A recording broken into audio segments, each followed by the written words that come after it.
This is for educational use only.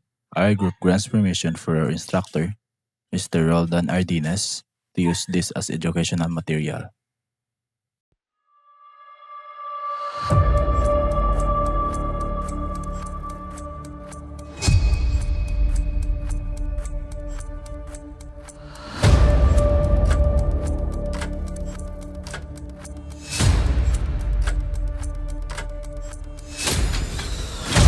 My assigned topic is about Manfred's ideology of globalization. First, let us know who is Manfred Steger. So, Manfred Steger is a political theorist and professor of politics.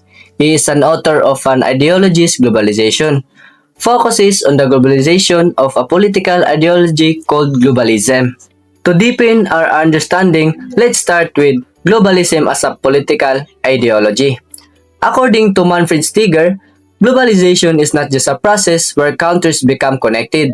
He argues that globalization has developed into belief system, which he calls globalism. Globalism is an ideology because it promotes certain values and ideas about how the world should be organized. It influences how governments, institutions, and even ordinary people think about the economy, politics, and society. Steger emphasized that globalism does not simply describe globalization, it supports and justifies it. Globalism presents globalization as something that is natural, meaning it is a part of human progress. It also presents globalization as inevitable, meaning there is no alternative to it. Lastly, it is present globalization as desirable, meaning it is good for everyone. Because of this, people are encouraged to accept globalization without questioning its negative effects, such as inequality or exploitation. This is an important idea to understand because it shows how ideology can shape public opinion. At the center of the globalism is the belief that globalization means the liberalization and global integration of markets. This includes removing trade barriers, opening national economies, reducing government intervention, and allowing private companies to dominate economic activities. In this ideology, the market becomes the main organizing force of society. Economic efficiency and profit are prioritized over social welfare or equality. This is why globalism is often associated with neoliberal economic policies. The purpose of globalism is to promote free trade, deregulation, privatization, and open markets. It also aims to make these ideas appear as a common sense. So, people believe there is no alternative system. A key thing to remember is that globalism is a powerful because it shapes how problems and solutions are defined. If a problem is economic, the solution is often framed as more market freedom. Example, when government prioritize healthcare or education and argue that private companies are more efficient. This reflects the ideology of globalism. The belief in the market is treated as an unquestionable.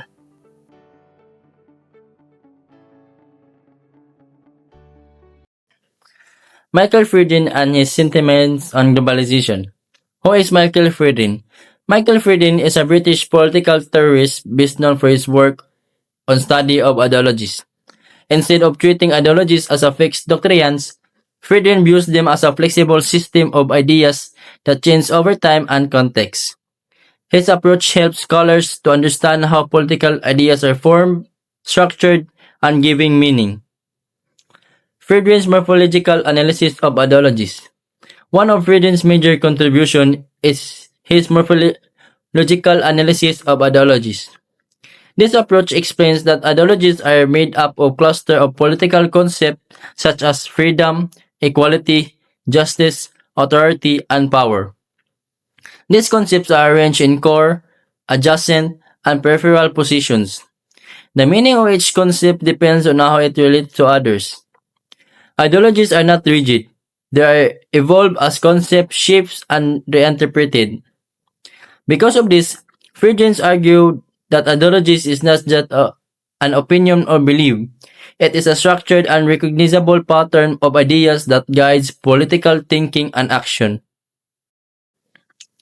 Criteria for when a belief of system become an ideology. Frieden provides criteria to determine when a belief system can be considered as an ideology. First, it must show conceptual coherence. Idea must correct and logically. It must have normative claims, ideas about what it ought to be. It must guide political behavior or decision. It must have it must be communicable and shared by a group or society. Without this feature, a belief system remains incomplete or undeveloped as an ideology. Frieden's initial position on globalism. Too early to call globalism an ideology. Frieden initially argued that it's too early to classify globalism as a full ideology. According to him, globalism did not yet meet the criteria of mature ideology. It lacks a conceptual structure. Its ideas were still fragmented and consistent. There was no single coherent normative framework.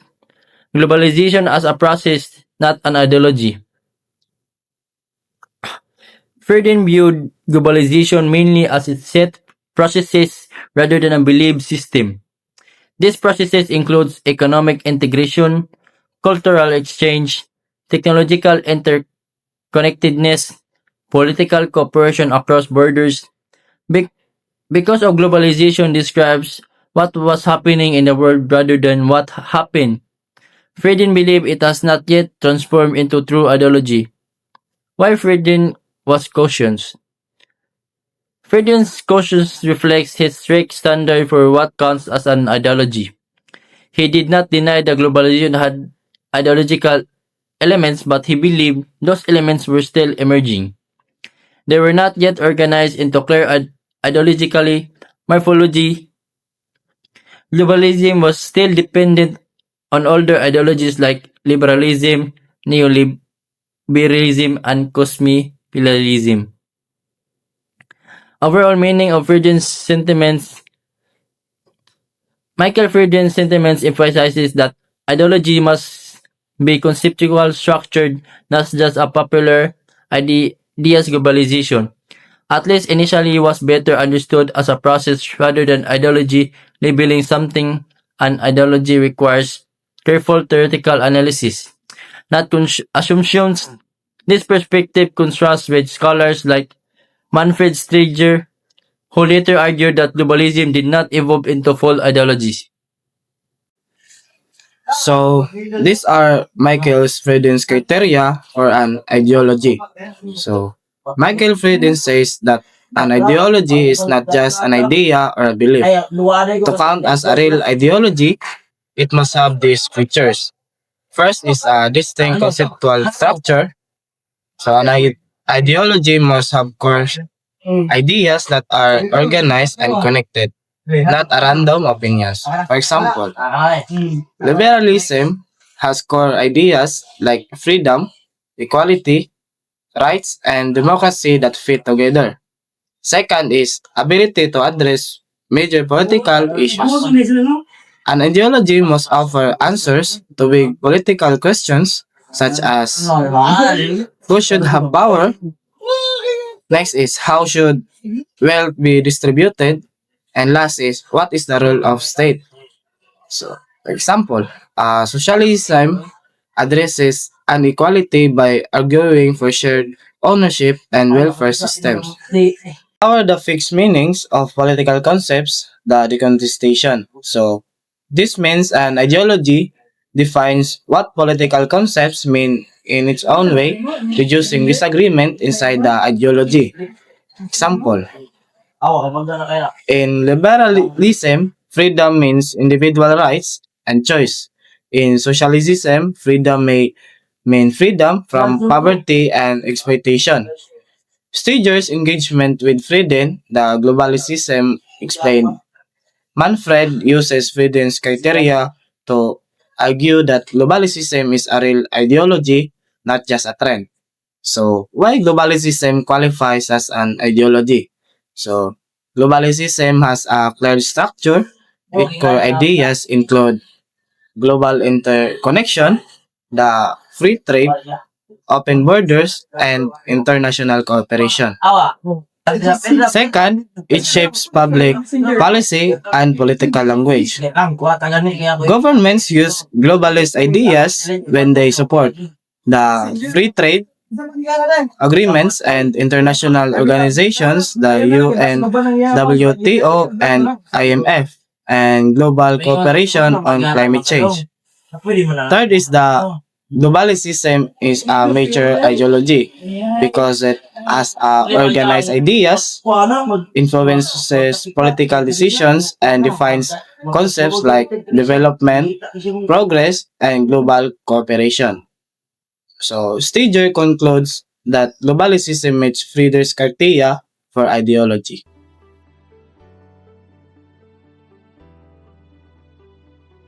Arjun Appadurai is a cultural theorist and anthropologist. He is well known for explaining globalization from a cultural and social perspective rather than viewing it as only an economic process.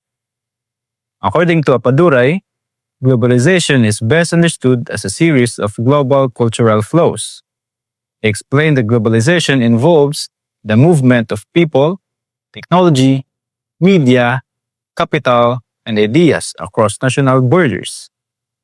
These movements shapes how societies interact and influence one another in the modern world. To explain these global movements, Appadurai introduced the concept of scapes. The idea of scapes helps us understand how culture, information, and resources flow globally in complex ways. One of Appadurai's key contributions is his argument that globalization is disjunctive and uneven. This means that global flows do not move together or at the same pace. For example, technology may spread quickly in some countries, while ideas or capital may move more slowly than others. In conclusion, Arjun Appadurai's contribution helps us see globalization as a dynamic and uneven process, shaped by multiple cultural and social flows, not just economic forces. First is ethnoscapes. Ethnoscape refers to human migration, the flows of people across boundaries. For example, migrants, tourists, and refugees. And second is mediascapes. The mediascape is to the scope of electronic and print media in global cultural flows. And for example, like TikTok trends across countries. And the third is technoscapes. Tex- Technoscapes refers to the global movement of technology, both mechanical and informational. For example, smartphones made in China used globally. Financescapes is a term for the different forms of capital and the movement of this capital financial investment across the world. Example, stock market reaction to international event. Ideoscape represent the movement of ideas on a global scales, flow of political ideas, ideologies, and values. Example, democracy, human rights movement.